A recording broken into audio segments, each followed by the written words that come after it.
non, vraiment, notre attitude est vraiment saine. Elle est une attitude responsable, une attitude de conscience. Elle n'est pas une attitude de conflit. Elle n'est pas une attitude de guerre. Elle est une attitude pacifique. Elle est une attitude pacifiste. Elle est une attitude d'avenir. Elle est une attitude qui concerne même nos bourreaux. On est en train de leur tendre une main d'amour pour dire que voilà le véritable projet d'avenir qu'on peut faire pour notre pays. Et ce projet vous concerne. Et nous le faisons pour tout le monde. Nous ne le faisons pas parce qu'on haït quelqu'un, on veut vomir le régime. On n'est pas là, on n'est pas dans cette logique. On est dans une logique où il est stupide de continuer à mourir dans la nasse et qu'on se retrouve dans des situations où personne, ça ne profite à personne.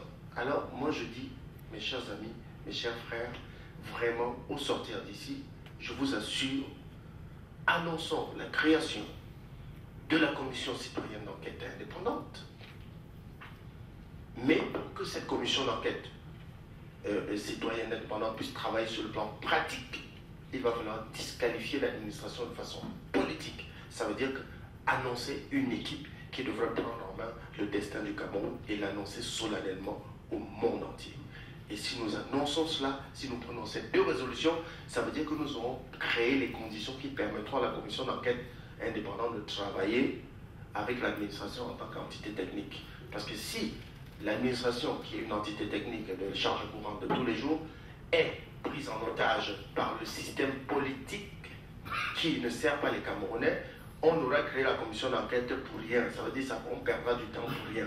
Mais si on crée cette commission d'enquête et qu'à la suite, on crée une équipe qui devra prendre en main la charge de diriger le Cameroun, c'est-à-dire une équipe qui doit être, nous entrons en concertation, nous tous, nous créons cette commission à la diaspora, au Cameroun, nous entrons en concertation, nous mettons sur pied cette équipe, et voilà les choses, je pense, pour le Cameroun, on pourra valablement penser, engager les solutions pour Vanessa. Merci bien.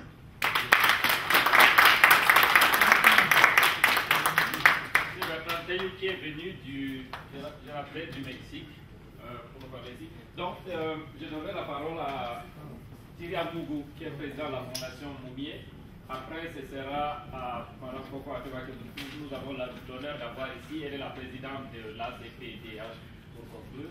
Mais avant cela, je voudrais vous demander de mettre juste quelques instants pour parler aussi d'un autre cas qui est aussi important et qui est lié, c'est écrit un même combat, Paul Rikingue. Il y a Hubert qui est ici qui pourrait dire un mot. Vous avez sur les tables en fait un résumé de la situation, mais il faudrait juste dire un mot avant qu'on continue concernant le cas Paul Rikingue. Merci, je vais être très bref. Vous connaissez l'affaire Kingue, je vois sur les affiches Eno, Vanessa, Paul-Éric Kingue, même combat. Apparemment, il n'y a aucun lien entre les trois affaires, mais en fait, ils sont tous les trois victimes d'une injustice flagrante. Ils revendiquent tous les trois des droits que tout citoyen d'un État de droit a le droit de revendiquer. Paul-Éric Kingue se bat tout seul dans le fond de sa prison pour obtenir justice pour lui-même,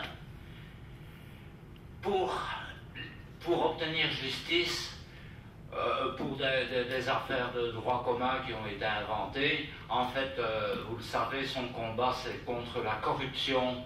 Il n'admet pas que le système qui rend les citoyens victimes, qui rend les citoyens à la fois coupables et victimes, et c'est bien ça comme on l'a écrit, la subtilité du système. Ce n'est pas normal que personne n'intervienne pour dire « Oh là, ça suffit maintenant, il faut remettre de l'ordre dans tout ça ». Vanessa a donné un grand coup de pied dans la fourmilière en dénonçant son cas personnel et par là même le trafic des bébés volés. Paul-Éric Kingue a donné un grand coup de pied dans la fourmilière de la corruption et du système qui est d'un malsain épouvantable. Et voilà, ce sont deux victimes du système, je ne dirais pas d'un système politique, non, d'un système qui a été corrompus par des apparatchiks du pouvoir qui l'ont transformé en système mafieux qui ne subsiste que par la terreur, par la corruption, et auquel il faut mettre fin. Et pour mettre fin, eh bien, il faut, comme on l'a dit précédemment, il faut que des petits cas comme celui de Paul-Éric Guinguet soient résolus, parce qu'il est en train de se battre pour obliger la magistrature à lui rendre justice. Il ne demande pas à être acquitté, il demande à être jugé équitablement dans le strict respect des lois de son pays, comme il y a droit tout citoyen d'un état de droit. Et c'est pour ça que nous le soutenons, parce que nous croyons qu'une victoire dans son cas sera une ouverture pour d'autres victoires dans d'autres cas. Je vous remercie.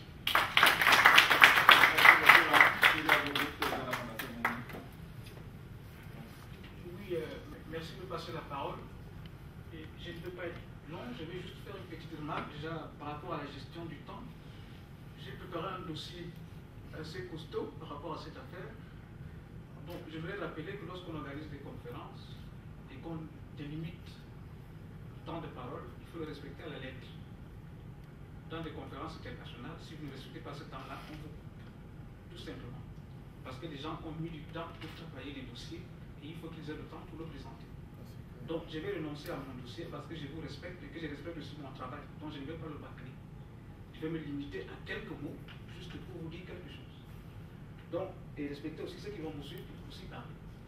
Voilà. Donc, aujourd'hui, j'ai choisi de vous parler d'un thème qui a déjà été introduit par Madame la ministre, la sénatrice et puis l'avocat, qui est celui du pouvoir. La question que je me suis posée, c'est de savoir ce que les Africains ont fait du pouvoir politique. Autrement dit, qu'est-ce que le pouvoir politique a fait de la vie en Afrique subsaharienne? Ça, c'est fondamental, parce que c'est ça le nez du problème.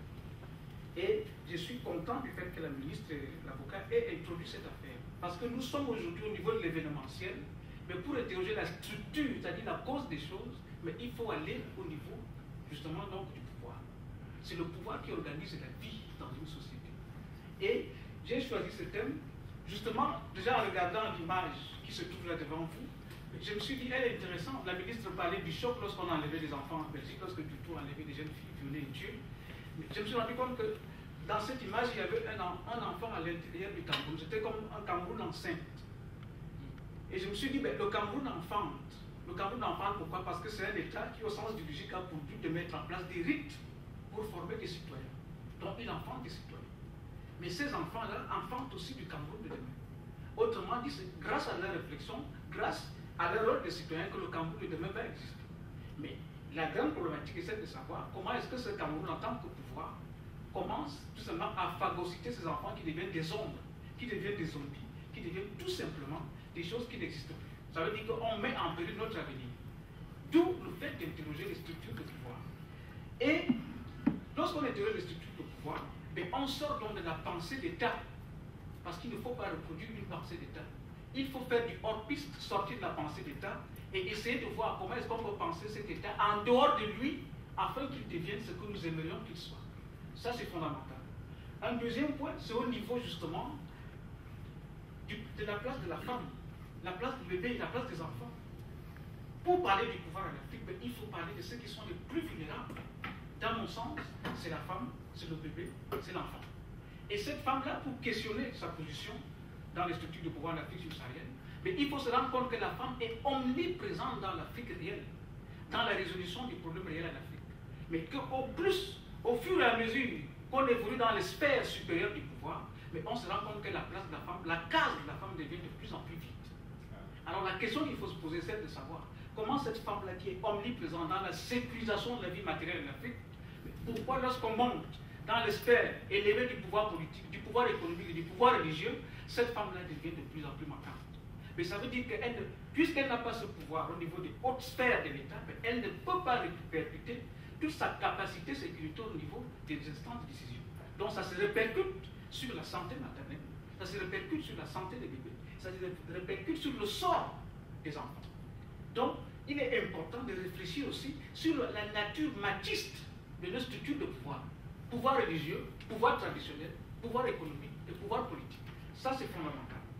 Autre chose que je voulais partager avec vous, c'est justement ce qui existe en Afrique subsaharienne, qui est cette capacité extraordinaire à recréer une économie de la servitude, des conditions de la servitude, alors que l'Afrique subsaharienne est un continent qui est passé par la traite négrière, par l'esclavage, par le commerce criminel.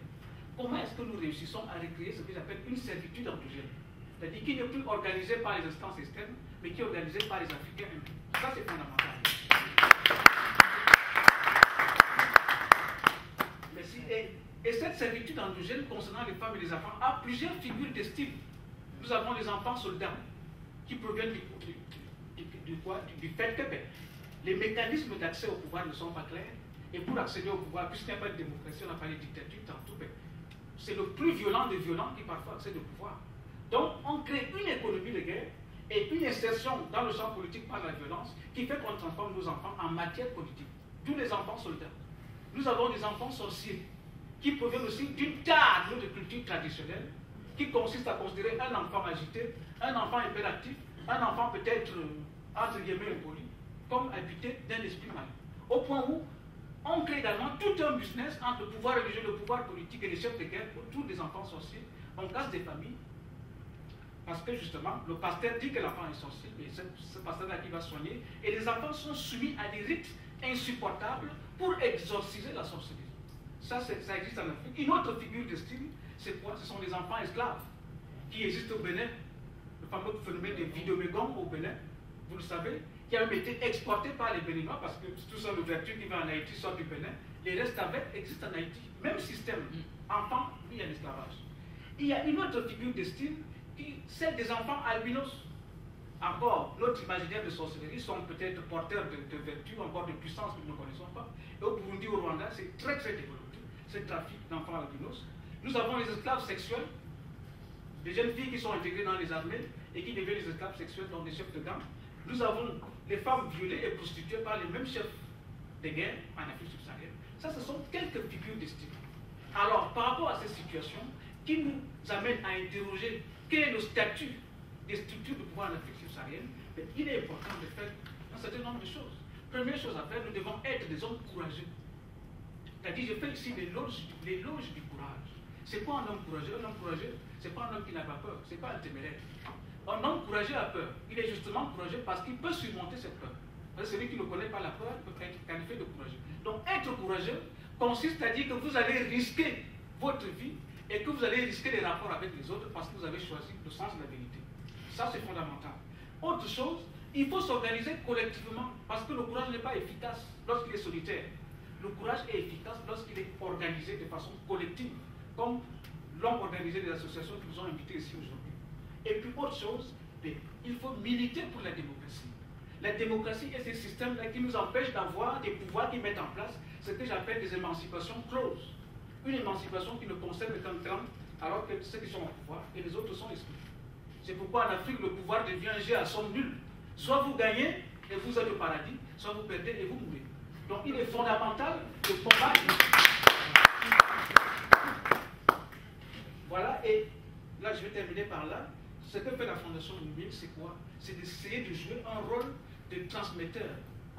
Lorsqu'on travaille, on parle du travail de mémoire, le travail de mémoire consiste à faire œuvre de transmission.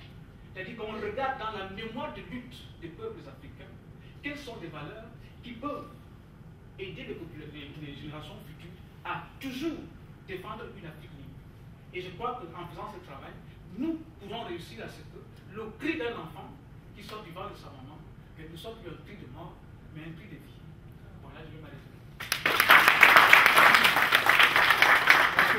En fait, nous nous excusons auprès de tous parce que ça ne s'est pas passé comme c'était prévu, on a eu des retards, etc. Donc vraiment désolé.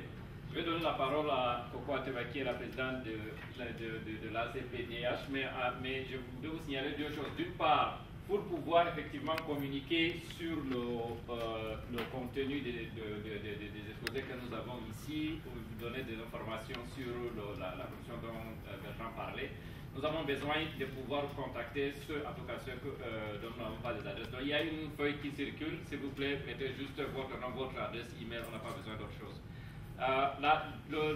L'autre point, c'est que pour organiser un événement comme celui-ci, ça coûte évidemment.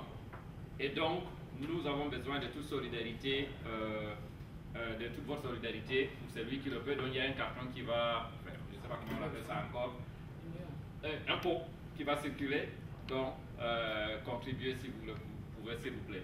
Et donc je passe la parole à Coco Ateba et après il y aura un peu de temps, j'espère, pour échanger parce que nous devons finir à 18h. Coco Ateba, c'est la présidente de la CPDH qui est aussi une artiste que je n'ai pas besoin de présenter.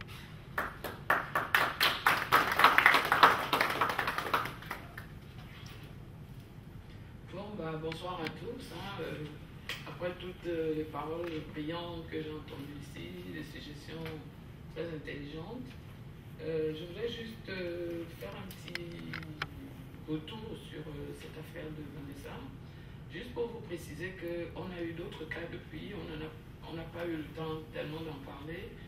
Alors après Vanessa, il y a eu un autre cas, c'est le cas d'un jeune couple, Sébastien et Darlise Nkolo, qui ont, alors eux c'est très très simple, d'ailleurs l'avocat l'a dit tout à l'heure, c'est le cas c'est la figure de style du bébé congelé, c'est-à-dire que eux on leur a dit, votre bébé, on n'a jamais vu, au début il était un garçon, après il est devenu une fille, après il est devenu mort et on n'a jamais vu le corps. Bon.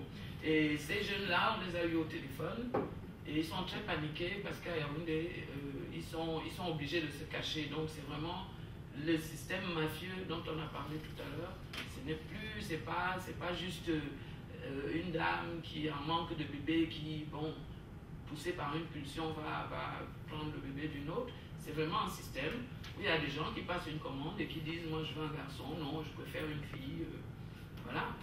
Et il y a des gens qui les menacent, voilà. Donc depuis quelques mois, ils sont vraiment obligés de changer à chaque fois de domicile. C'est important de le préciser. Parce qu'il y a des gens qui pensent que nous sommes mobilisés peut-être un peu trop, peut-être qu'on a trop parlé de cette affaire, peut-être que on n'a pas, comme on n'est pas sur le terrain, on n'est pas très crédible. Mais c'est important de savoir que leur vie, déjà la vie de leur bébé est menacée, mais leur propre vie est menacée aussi. Donc il y a quand même aussi dans nos actions l'idée qu'il va falloir prioritairement les aider d'une façon ou d'une autre. Et c'est pour ça que nous, à Paris, on s'est constitué en association pour être simple, pour être clair, pour que tous ceux qui veulent aider, qu'ils aient un cadre défini. Une association de loi 1901, c'est comme ça en France, c'est pas une organisation politique, c'est une association citoyenne et elle est ouverte à tous, quel que soit le domicile. Moi, j'habite en France, lui, le vice-président, il habite au Mexique. Ainsi de suite, voilà, on a des gens de tous horizons, donc vraiment, c'est aussi l'occasion pour dire que il y a eu, au début de cette affaire, il y a eu beaucoup de récupération politique. Ce n'est pas un reproche que je fais à certaines personnes, c'est normal. Quand on a un homme politique, on fait feu de tout bois, voilà, sauf que, bon, il faut l'assumer. Et donc, il faut que je précise ici que nous n'avons pas créé la CPDH contre quelqu'un. Nous n'avons pas créé la CPDH, par exemple, contre le docteur Foucault ou ses idées, ou non, simplement pour être plus efficace, pour être concret. Parce que Bertrand a dit tout à l'heure, comment on peut être concret. Alors, bon, moi je ne suis pas une femme politique, je n'ai pas encore l'intention de le devenir, mais si vous me proposez un poste, je ne dis pas non. Non, mais c'est pour juste pour vous dire qu'on n'est pas dans la politique. Bon, je sais que Bertrand a choqué quelques-uns là tout à l'heure avec sa proposition, mais sachez que vous êtes libre de faire vos propositions. L'essentiel ici, c'est qu'on avance. L'essentiel, c'est que nous soyons conscients que Camerounais ou pas, vivant au Cameroun ou pas, nous avons quand même le pouvoir d'agir, d'influer sur ce qui se passe chez nous. On envoie les Western Union pour ceux qui peuvent, on va en vacances, c'est bien. Mais quand même, au bout d'un moment, on est fatigué de lire les mêmes faits divers, les mêmes histoires sordides sur le Cameroun qui fait que s'enfoncer. Donc, à un moment, on se dit, mais qu'est-ce que je peux faire? Qu'est-ce que je dois faire? Est-ce qu'il y a quelque chose que... Pourquoi? Donc, on se rend compte, comme Madame la sénatrice et l'avocat l'ont dit tout à l'heure, on se rend compte qu'on est obligé de s'impliquer. Et j'aime beaucoup ce que Thierry vient de dire, et c'est être courageux, c'est pas ne pas avoir peur, juste décider de faire quelque chose, même si c'est petit, on fait quand même le peu qu'on peut. Il y a des gens qui nous reprochent, qui nous disent « Ouais, mais vous n'êtes pas au Cameroun, comment vous pouvez faire que l'affaire Vanessa trouve une solution ?» Eh bien, au moins on en parle. Au moins maintenant, les gens qui ont pris l'enfant de Vanessa savent qu'il y a des gens qui ne vont pas leur laisser la liberté d'élever cet enfant comme ça. Et il y a des gens qui vont les obliger à faire attention et à ne pas se croire tout permis. Voilà. On a parlé d'impunité aussi, je voudrais revenir là-dessus. Le fait de parler à Bruxelles ne change peut-être rien, mais ça a un impact. Ça a un impact, moi je suis persuadée, et cet impact-là, nous devons toujours être conscients, et je vais encore le citer parce que peut-être je n'ai pas assez travaillé comme Thierry, l'avocat disait tout à l'heure, il ne faut pas sous-estimer le poids de la dénonciation. Chaque fois que nous parlons, chaque fois que Camer.be publie, sans faire de pub, des articles, chaque fois que le Comicodi fait un rapport, chaque fois que Mme Cathy Bébé publie quelque chose sur Internet, chacun d'entre vous, ça a un impact. Petit à petit, ça modèle quand même la façon de penser des gens. Parce qu'on l'a dit tout à l'heure, l'administration camerounaise, c'est des gens. Quand on dit un système, Bertrand, excuse-moi, s'il suffisait de faire des déclarations pour déposer ce système-là, on l'aurait. Alors là, je t'écris des bouquins quand tu veux. Ça ne suffit pas. Il faut changer profondément la mentalité, il faut changer profondément le système qu'on a laissé faire. Peut-être que ce système s'est mis en place parce que nous ne sommes plus là. Puisque ce système nous chasse.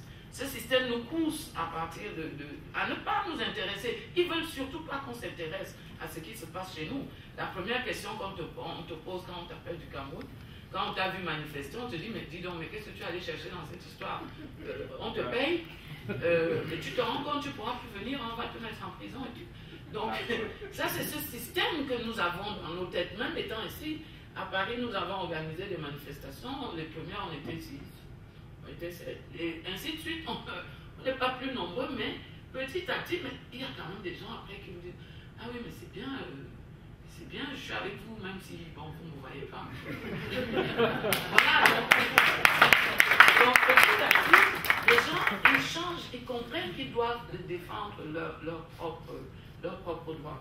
J'aime beaucoup ce que Paty a dit tout à l'heure, que la sensibilisation, même si les idées aujourd'hui nous paraissent utopiques, elle est très importante parce que les gens eux-mêmes doivent savoir réclamer ce à quoi ils ont droit. Voilà, moi je vous remercie, je suis très contente, un peu fatiguée, mais je suis très contente d'être venue ici, vraiment. Je ne pensais même pas qu'on serait 10, bon, donc c'est formidable, et tout ce qui a été dit est formidable aussi. Et puis je voudrais vraiment vous encourager tous, ne pas croire que tout seul on ne peut rien faire, non. Je recite Thierry. Alors, il a dit être un homme courageux, s'organiser collectivement et militer pour la démocratie et transmettre la mémoire à mode de temps vivant. Merci beaucoup. Voilà. Donc, on a 10 minutes. Ceux qui n'ont pas parlé, en fait, en gros, c'est la majorité. Donc, non, je n'ai pas besoin de ça parce que lui, il enregistre, je crois, mais il n'a pas besoin de me voir. Donc, vous pouvez intervenir, pensez à être bref, 30 secondes, et puis après, vous, même chose, 30 secondes parce que c'est 10 minutes en tout. Toi, tu as parlé, donc je commence par lui. Pensez à la priorité. Merci, bonsoir. Je suis Mondo Évariste. Je voudrais d'abord commencer pour le cas de Vanessa. Par rapport au cas de Vanessa, je suis vraiment choqué. Et puis, mon problème, la question que je voudrais poser est la suivante. Est-ce qu'à partir du moment où, d'abord, nous voyons tous ceux qui sont impliqués dans cette affaire, dans ce trafic, qui divague partout dans le pays, qui marche tranquillement, sans problème, autant la pauvre Vanessa, ou Kolo, ou Ndumbe, au niveau de Ndumbe, se trouve dans des situations extrêmement difficiles. Est-ce qu'on ne peut pas créer une délégation, même s'il faut payer, pour que des gens descendent au pays, quitte à ce qu'on enlève l'enfant d'un de ces membres-là, de cette personne-là, pour qu'ils ressentent combien ça fait mal. C'est ce que je vais poser comme question. Et de deux, je voulais dire, le Cameroun traverse une situation très difficile et quel que soit ce qui se passe, la seule solution, à ce que je pense, c'est que nous devons retrousser les manches, comme vient de dire Bertrand. Nous devons retrousser les manches et agir. Il n'est plus question d'attendre le lendemain. Qui est-ce que nous attendons pour ce Cameroun? Si nous ne nous battons pas pour le Cameroun, qui d'autre doit le faire à notre place? Nous sommes tous des enfants. Nous sommes tous des enfants camerounais et nous avons besoin de la paix, de la tranquillité dans notre pays. Nous avons le souci, même l'envie même de rentrer, vivre dans notre pays. Mais cette dictature, avec cette dictature, nous ne pouvons pas. Donc ce que je veux dire, c'est qu'il faut mettre hors d'état de nuire ce système. Ce système ne peut être détruit que par nous-mêmes. Nous devons les attaquer en face. Merci. Merci. Ah, tiens, attends aussi. Attends. Enfin, désolé, mais on fait le truc. Sinon, dans ce cas, c'est lui. Et pensez, et puis après, bon, ma question s'adresse à Pati Bébé et à M. Théou. M. Théou, si le titre de votre livre s'intitulait « De la rue à la présidence » sans citer Chantal Biya, pensez-vous que vous deviez être arrêté? Et la seconde question à Pati Bébé, quelque part, pour lutter contre ce genre de vol d'enfants, vous avez dit il y a des gens qui falsifient les actes de naissance. Êtes-vous pour ou contre les tests d'ADN que demandent les pays européens pour faire voyager les gens? Merci. Ok. Pensez aussi que... Non, je réponds très brièvement. Écrire, c'est un risque. Écrire, c'est risquer sa vie. Que j'ai écrit, je n'aurais peut-être pas été en prison, j'aurais couru un risque au même titre que si j'avais mis son nom ou ne pas mettre son nom. Donc écrire, je résume en un seul mot, écrire, c'est un haut risque, un très grand risque dans notre pays. Moi je dirais que je suis contre les tests ADN parce que ça sera une limitation de la liberté et de la sécurité personnelle. Mais il y a lieu que nous travaillons afin que ce genre de falsification ne se passe plus. Je donnerai un exemple. Il faut, dès le départ, sécuriser l'acte de naissance. Et ça, c'est des propositions que nous devons malheureusement adresser au pouvoir, même si on sait qu'ils ne vont pas collaborer, mais nous devons les adresser. Parce que sécuriser l'acte de naissance est très important afin d'éviter effectivement que des gens soient falsifiés. Il y a une possibilité d'électroniser les actes et de leur accorder un numéro comme, par exemple, un repiché, on appelle le numéro de naissance. Vous l'acquérez lorsque vous naissez et il est inchangeable parce que c'est dans les données sécurisées. Merci. Okay. Ma question s'adresse à monsieur Bertrand Théou. Je relis rapidement le thème de la conférence de trafic des nouveau-nés au Cameroun. Et je pense que chaque intervenant a parlé pour sa chapelle.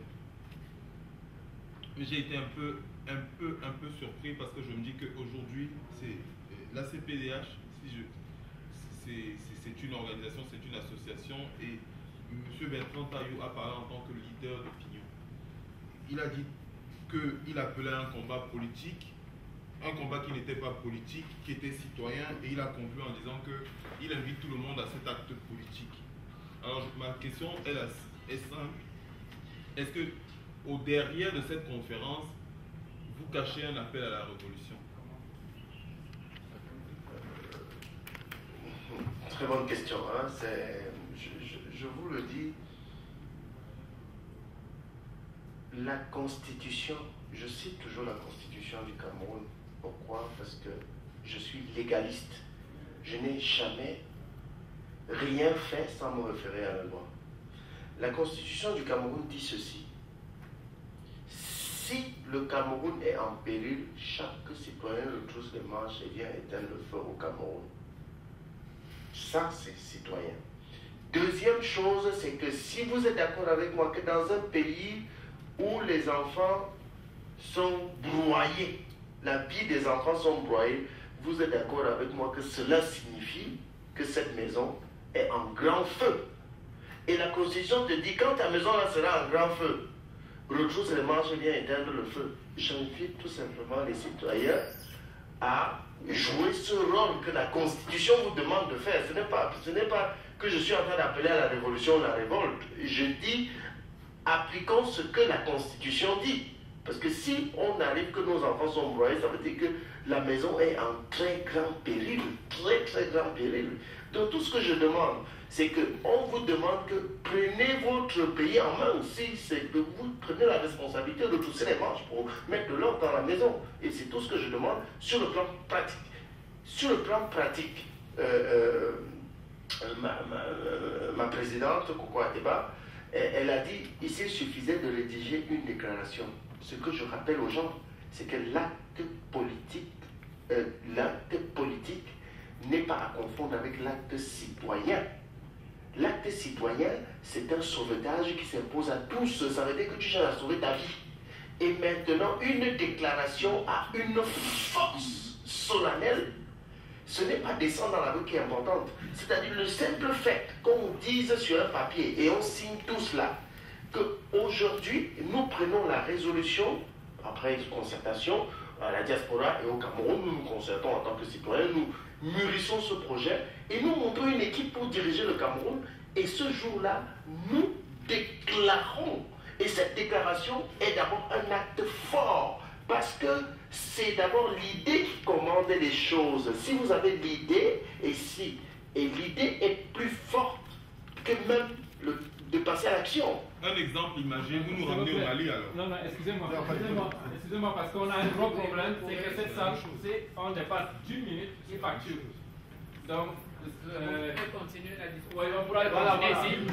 On peut continuer la discussion au foyer juste là. S'il vous plaît, donc, merci beaucoup à tous les conférenciers. Merci infiniment. Merci à vous pour votre attention.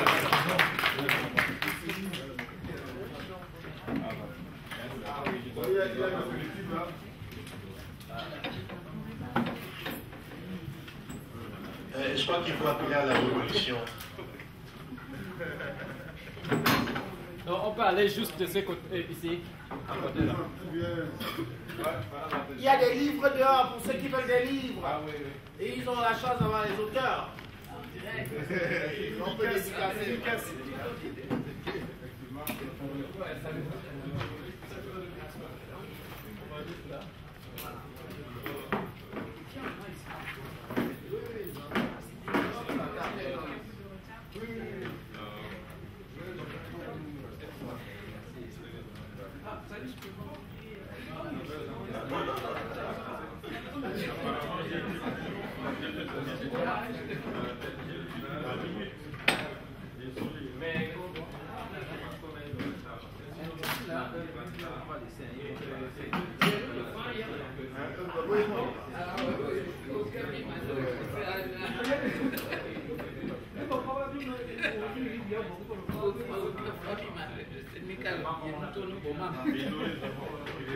Quand tu commences à parler, ça passe sur le monde, tu oublies quoi.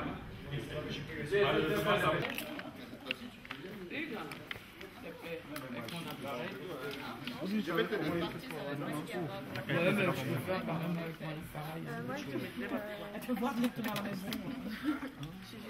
Tu m'as vu? Il veut se cacher. Hubert, on voulait t'avoir. Vous m'avez vu? Non, Hubert, on n'est pas d'accord, Hubert. Bien, alors. Mais oui, allez. On fait partie de l'association. Attends, je me mets à côté de Coco. Oui, on choisit tout de suite les artistes. Là. Bah oui, c'est Non, non, je ne trouve pas Hubert. Par la masse. Tu l'as bien vu. C'est l'élégance camerounaise. Tu as pris juste au milieu. Oui. Voilà. Ça n'a pas l'air comme ça, mais merci de merci. Alors, moi, je fais dernière. Voilà.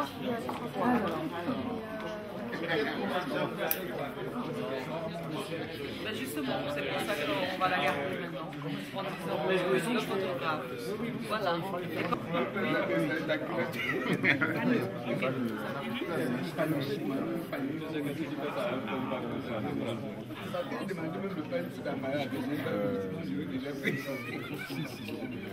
Ça va m'instruire, alors le grand frère de...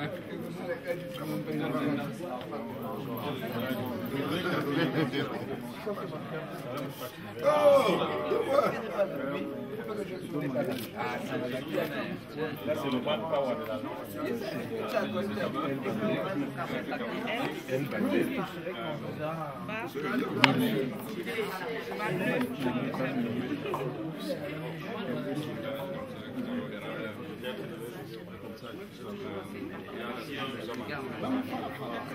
Daniel, avec les feux Daniel.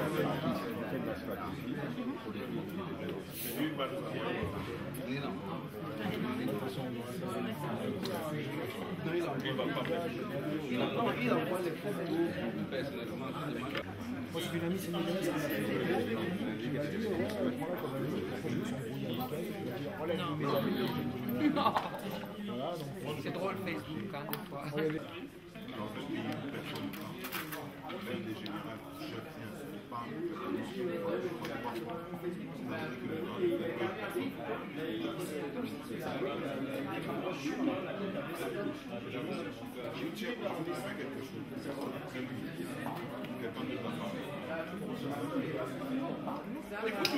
C'était le Doux Paradis pour l'Asbel Téléspi, Solidarité Paradisiaque Internationale.